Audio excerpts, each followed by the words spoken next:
Well, the numbers are in now. $258,000 taxpayer dollars used to remove the controversial Confederate monument in Travis Park, something that does not sit well with certain city council members.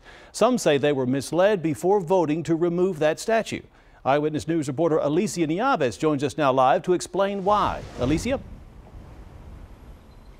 Well, Jeff, a memo sent out Monday to all city officials outlines all of the costs associated with removing this statue, and that includes police protection and replanting costs. But a couple of city council members say they had no idea about this added security bill, which nearly equals the tab of removing this statue plus 2 cannons from Travis Park.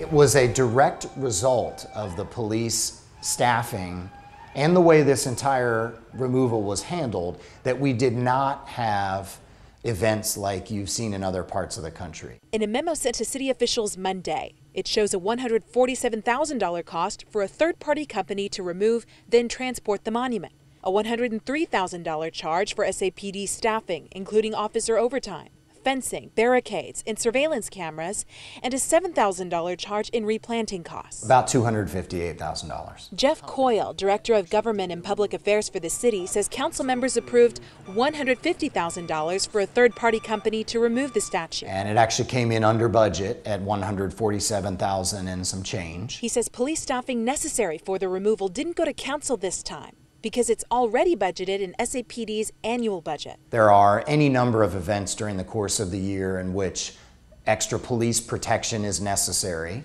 In this case, it was the removal of the statue. The things that bother me is that we should have known these costs up front. District 6 Councilman Greg Brockhouse feels he was misled by the taxpayer bill. I was very clear that $150,000 in itself is a lot of money. But to go over another $100,000 makes absolutely no sense to me. There's no way this item was budgeted for. There's no way this item was put in there. We've already incurred $17 million of police officer overtime. So this was an overtime situation that was generated as a result of the statute. District 10 Councilman Clayton Perry, the only council member to vote against removing the statue, he said in a statement, "This further justifies my point that a full process needs to be in place in order to fully understand all aspects of proposals that are given to us.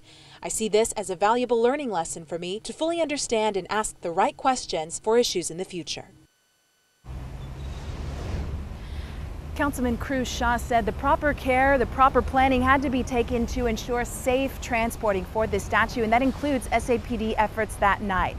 For now, the statue sits safely inside public storage. But where will it go? It could be inside a museum soon, but city officials tell me the plan to determine its fate will begin in the near future. Live downtown, Alicia Nieves, KENS 5 Eyewitness News.